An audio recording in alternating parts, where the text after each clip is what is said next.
Hello, good evening বন্ধুরা, আমি সুজাতা। আমার ইউটিউব চ্যানেলে আপনাদের আবারও স্বাগত। এটা হচ্ছে আমাদের চেতলাবাড়ির ডাকাতকালী মন্দির। এখানে আমি পুষ্কুর মানুষের করেছিলাম যে পুষ্কুর ঠিকমতো হলে আমি দুটো 108টা ফুলের মালা দিয়ে পুজো দেবো। তো আমরা সকালবেলা আজকে মালা টালা নিয়ে সব কিছু সরঞ্জাম রেডি করে আমার বাপের বাড়ি যে চেতলাবাড়িতে চলে এসেছিলাম।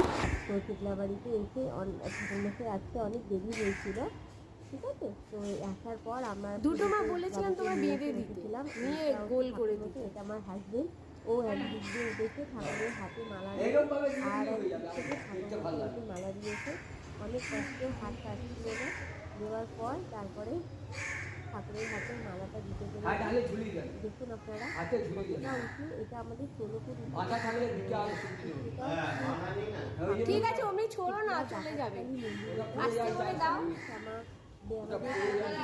দাও ওই কাটটা নাও।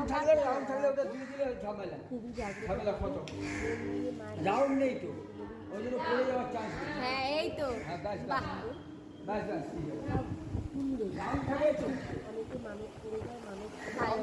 মালা দেওয়া হয়ে গেছে। হ্যাঁ, মা ঠিক।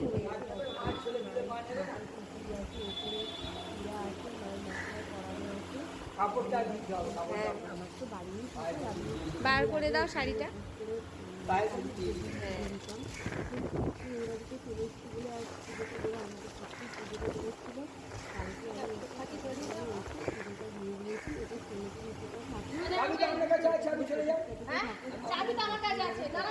পারবেন।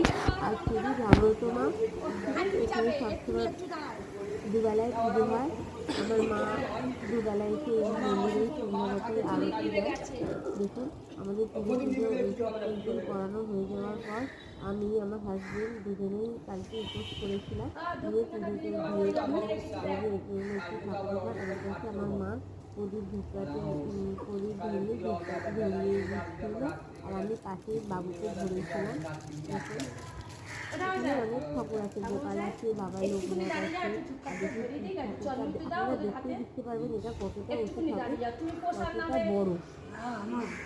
আমার ডাকাতকালী মন্দির, আমার চেতলাবাড়ির মন্দিরটা আপনাদের কেমন লাগলো আপনারা জানাবেন।